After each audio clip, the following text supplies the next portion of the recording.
আসসালামু আলাইকুম, ওয়েলকাম করছি রিয়াসাদ আজিম। ভিন্ন ধর্ম মতাদর্শের যারা শুনছেন সবার প্রতি আন্তরিক কৃতজ্ঞতা।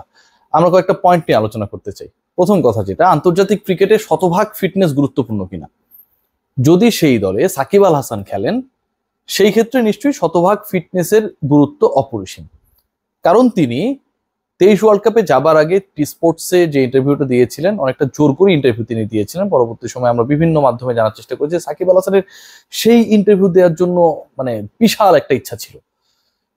সেখানটায় গিয়ে তিনি তামিম ইকবালের বিশ্বকাপ দলে না থাকা ইস্যু নিয়ে আসলে মূলত আলোচনা করেছিলেন।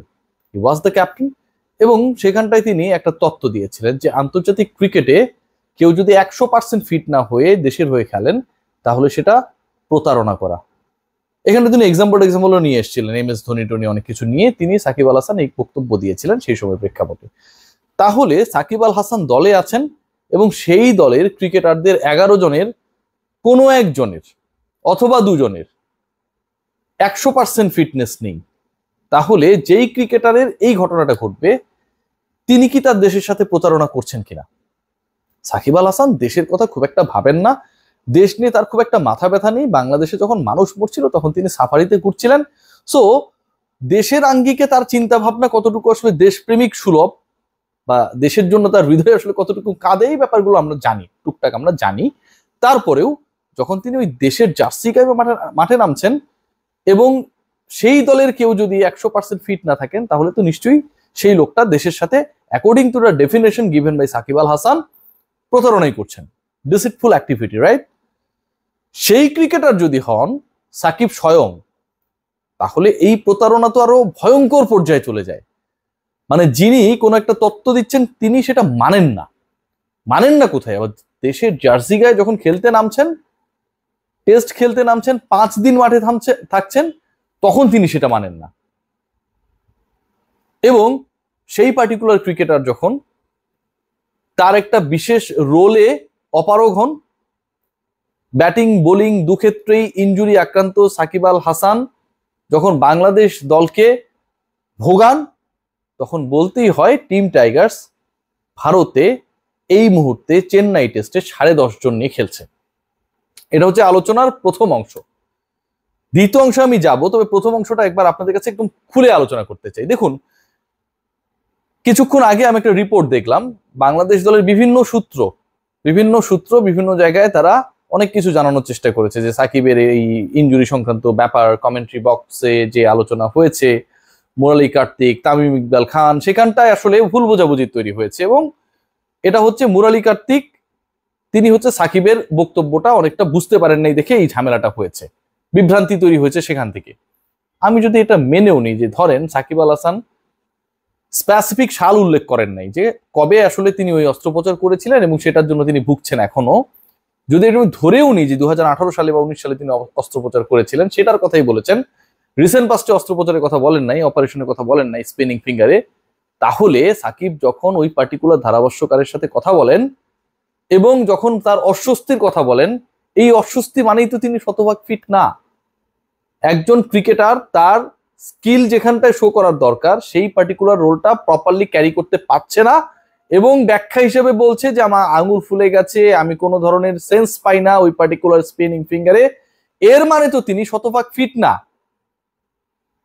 পয়েন্ট নাম্বার 2, শুধু স্পিনিং ফিঙ্গারের না, তার কাঁধের মধ্যেও সমস্যা রয়েছে, তিনি ব্যথা অনুভব করেন কিংবা তিনি স্বস্তিতে নেই, এই কথা তো তিনি বলেছেন। কার্তিক না হয় আগের কথাটা বুঝতে পারেন নাই যে কত সালের ঘটনা, বিভ্রান্তি ছড়ালেন তিনি। কাঁধের ব্যথার কথা যখন বলেছেন, সেটা তো শোল্ডার মানে কাঁধ, এবং ইংলিশে তিনি ধারাভাষ্য দিচ্ছেন স্টার স্পোর্টসে, এইটুক বেসিক জ্ঞান তো তার আছে, তাই না?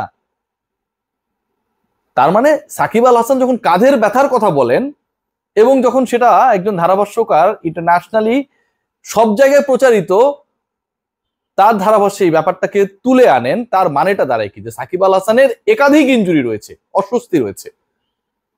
হাতের সমস্যার কথা যদি এখনকার না হয়, কাঁধের সমস্যার কথা তো এখন, তার মানে সাকিব তো ফিট না, তারপরে তিনি খেলছেন। কত বড় প্রতারক তিনি, ভাবতে পারেন? তামিম ইকবাল যদি প্রতারক হয়, তামিম ইকবাল তো প্রতারণা শেষ পর্যন্ত করেনি, তিনি ওই ওয়ার্ল্ড কাপেই যান নাই।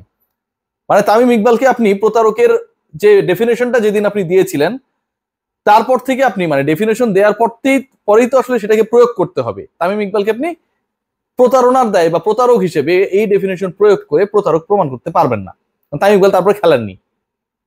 কিন্তু সাকিব আল হাসান যিনি এই সূত্র দিলেন, যিনি এই সংজ্ঞা দিলেন, সেই মনীষী নিজে ইনজুর্ড হন এবং সেটা তিনি বলেন, তারপরে তিনি খেলেন, বাংলাদেশ খেলে 10.5 জন নিয়ে।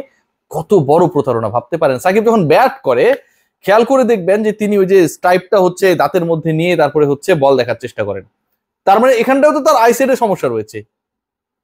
পৃথিবীর কোনো ব্যাটারকে এরকম করে অদ্ভুত এক ভঙ্গিমায় ব্যাট করতে দেখেছেন, হেড পজিশন নাকি ঠিক থাকে না, তার মানে তো তার সমস্যা রয়েছে।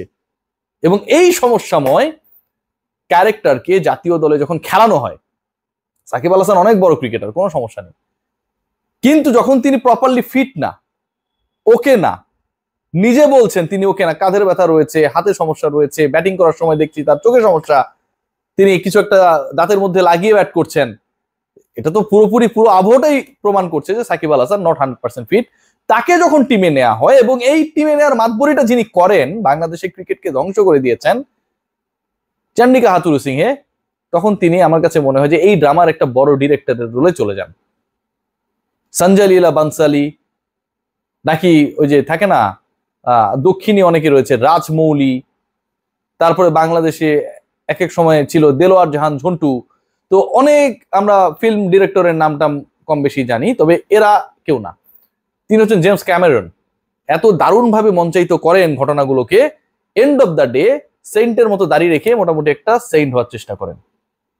খেয়াল করে দেখবেন যে সাকিব আল হাসান তিনি যখন খেলছেন এবং সেই পার্টিকুলার বোলার যখন 6-এর উপর ইকোনমিতে টেস্ট ক্রিকেটে ভাই রান দিচ্ছেন, অকার্যকর, 21 ওভারে বেশি বল তাকে করানো হয় নাই, তার মানে কি যে আমরা আসলে তো ফ্রন্টলাইন 4 জন বোলার নিয়ে খেলছি।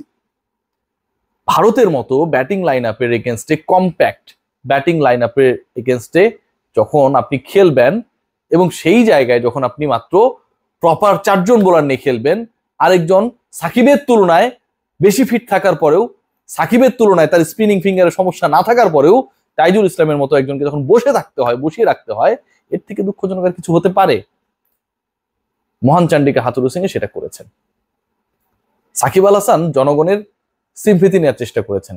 এই যে তিনি কার্তিককে এই কথাগুলো বলেছেন, এটা পুরোটাই প্ল্যান্ড। কেন জানেন? কারণ হচ্ছে তিনি এই কথা বলে সাধারণ জনগণ সাকিব কতটা কষ্ট করে খেলছে, সাকিব কতটা নিবেদিত, সাকিব দেশের জন্য সব করতে পারে, সাকিবের আঙুলের সমস্যা তারপরও বল করছে, এই যে একটা সেন্টিমেন্ট তৈরি করার চেষ্টা, এই চেষ্টাটাই তিনি করার চেষ্টা করেছেন সবসময়, যেটা তিনি করে থাকেন। অথচ বাংলাদেশের মানুষ যখন সবচেয়ে বেশি সেন্টিমেন্টাল ছিল, আবেগী ছিল, যখন মানুষের বুকের তাজা রক্ত ঝরছিল, তখন Shakib Al Hasan he was in a chill mood, exploring Canada, exploring safari with his family. এই ক্রিকেটারই এখন জনগণকে বিভ্রান্ত করতে চান এবং বাংলাদেশ জাতীয় দলে লাল সবুজের জার্সি গায়ে তাকে নামিয়ে দেওয়া হয়, ডিসপাইট তিনি 100% ফিট না। জাতীয় দলের অনেক সূত্র বলছে খেলোয়াড়রা তার পাশে রয়েছে। আরে খেলোয়াড়রা তার পাশে থাকবে কেন ভাই?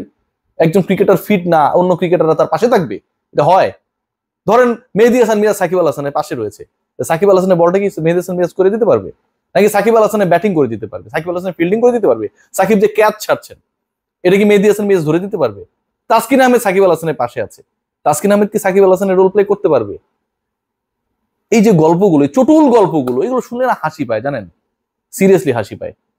হাস্যকর কথাবার্তা, টিম ম্যানেজমেন্ট, তারা এদিক সেদিক ফোনে ফিসফাট করে বলে দেয় আমরা তার পাশে আছি, ছোটখাটো নিগেলস থাকতে পারে। ভাই যেই ক্রিকেটার বলেন যে 100% ফিটনেস না থাকলে সে প্রতারক, তার ছোটখাটো নিগেলস থাকবে কেন ভাই?